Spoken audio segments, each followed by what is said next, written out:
চেহারা, আমাদের আচরণ, আমাদের ড্রেস পোশাক এইরকম।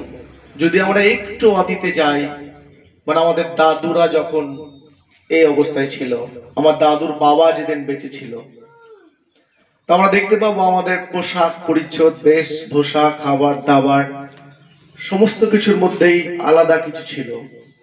যদি তারও আগে যাই তো আরো আলাদা কিছু পাবো, যদি তারও আগে যাই তো আরো আলাদা কিছু পাবো। আমাদের যেটা সব থেকে বড় অভিশাপ ছিল, যেটা এখনো কিছু না কিছু আছে টুকটাক, সেটা অস্পৃশ্যতা, আনটাচেবিলিটি।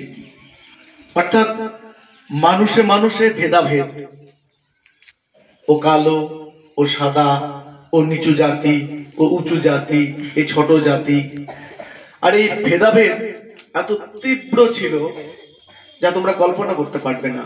আজ তোমরা সকলে একই সাথে স্কুলে এসেছো, একই জাগ থেকে জল খাচ্ছ, একই সাথে বসছো, এমন কিছু ভেদাভেদ তোমরা অনুভব করছো না। আর এটাই সঠিক। এবং এই যে ভেদাভেদ যেটা ছিল সেটা সম্পূর্ণ উঠে যাক, এটাই আমাদের কাম্য।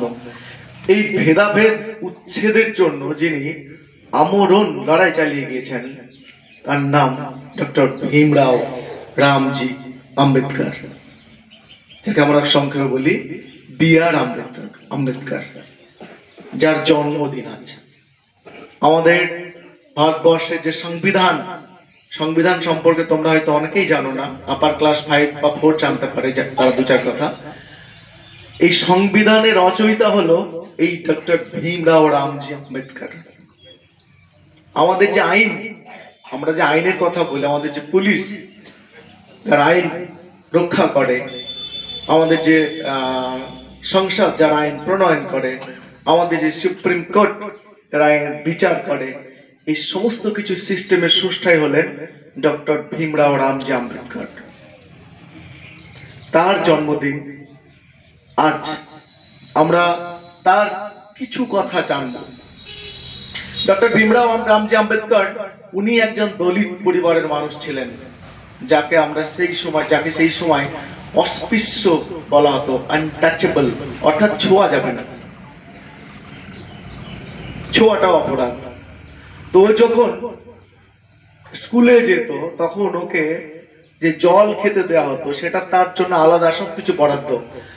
স্কুলে জল খাওয়ার কোনো সিচুয়েশন ছিল না। যদি তার পিপাসা পেত, তাকে একটা কুজো থেকে জল নিয়ে এসে দূর থেকে দেওয়া হতো, অর্থাৎ জল সে স্পর্শ করতে পারবে না।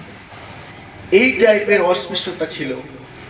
আমরা সতীদাহের নাম শুনেছি, আরো বড় ধরনের কুসংস্কার ছিল, যেগুলো এদের মতো সংস্কারের দ্বারা আমরা অনেকটা মুক্তি পেয়েছি। কিন্তু সমস্যা হলো যে আজকের দিনে তাহলে কি আমরা সমস্ত সংস্কার মুক্ত, কুসংস্কার মুক্ত? আমরা আনটাচেবিলিটি থেকে সরে এসেছি, আমরা জাতপাত মানি না, আমরা বিভেদ মানি না? এটা কিন্তু সত্য না।